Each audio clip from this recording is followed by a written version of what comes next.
Lagi-lagi Shin Tae-yong bikin gebrakan, nih. Baru-baru ini, pelatih timnas Indonesia itu memutuskan untuk mencoret 4 pemain dari pemusatan latihan, TC, buat persiapan Piala AFF 2024. Keputusan yang bikin fans sepak bola Indonesia bertanya-tanya, kenapa mereka? Apa alasannya? Dan siapa aja yang kena coret? Yuk, kita bahas semuanya sampai tuntas. 4 pemain tersebut adalah Halfan Shuaib, Made Tito, Zaki Ashraf, dan Arsa Ahmad. 3 nama dipulangkan karena cedera saat latihan selama TC Timnas Indonesia, sedangkan 1 sisanya masih cedera dan belum sempat bergabung. Kami pulangkan 3, 1 Made Tito, 2 Zaki Ashraf, ketiga Halfan Shuaib, ujar manajer Timnas Indonesia Sumarji pada Senin 2 Desember. Pemain keempat yang dicoret Shin Tae-yong adalah Arsa Ahmad. Sumarji mengatakan penyerang Madura United itu tidak pernah bergabung dalam TC Timnas Indonesia di Bali karena cedera hingga akhirnya dicoret. Kalau Arsa Ahmad memang belum datang ke TC Timnas.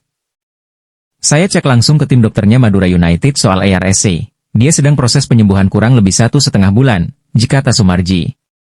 Saat ini Timnas Indonesia sedang melakukan pemusatan latihan di Bali.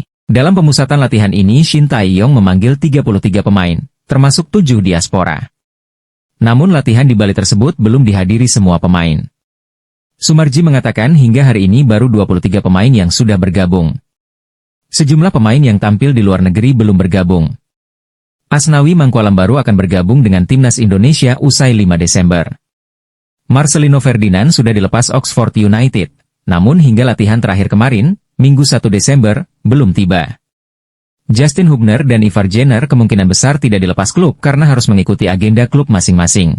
Adapun Rafael Struijk yang saat ini berkarier di Australia bersama Brisbane Roar bakal dilepas jika Timnas Indonesia lolos ke babak semifinal Piala AFF 2024. Nantinya di Piala AFF 2024, Timnas Indonesia hanya akan berkekuatan 23 pemain.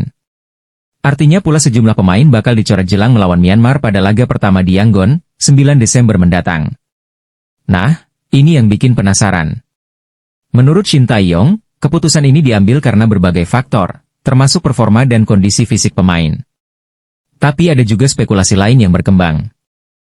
Apa mungkin ini soal strategi, atau karena persaingan di posisi mereka terlalu ketat? Kita bedah satu persatu alasan yang mungkin, sob. Tapi tunggu dulu, apa ini cuma soal fisik? Atau ada strategi besar Shin Tae-yong di balik keputusan ini?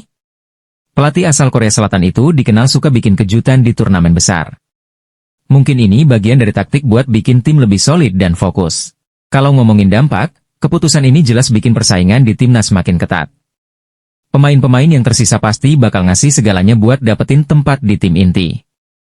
Tapi di sisi lain, kehilangan nama besar kayak Rizky Pora dan Ronaldo Kuateh bisa bikin timnas kehilangan pengalaman dan daya gedor. Yang menarik, sob, fans dan pengamat juga punya pandangan berbeda soal keputusan ini. Ada yang bilang ini langkah tepat karena pemain yang gak maksimal memang harus dicoret. Tapi ada juga yang rasa ini keputusan terlalu berisiko, terutama buat turnamen besar kayak Piala AFF. Kalian di tim mana, nih? Bicara soal Shin Tae-yong, dia jelas nggak cuma mikirin Piala AFF. Pelatih ini punya visi jangka panjang buat timnas Indonesia. Tapi nggak bisa dipungkiri, keputusan ini bikin dia ada di bawah tekanan besar. Apalagi kalau timnas nanti gagal memenuhi ekspektasi. Jadi gimana, sobat bola, menurut kalian? Apakah keputusan Shin Tae-yong ini bakal jadi kunci sukses timnas di Piala AFF 2024? Atau justru sebaliknya? Kita tunggu aja hasilnya nanti. Yang jelas, perjalanan timnas Indonesia selalu penuh drama dan kejutan. Jangan lupa buat like video ini kalau kalian suka pembahasan sepak bola yang mendalam kayak gini. Subscribe juga channel ini biar nggak ketinggalan info terbaru seputar sepak bola Indonesia, dari strategi pelatih sampai kabar pemain bintang.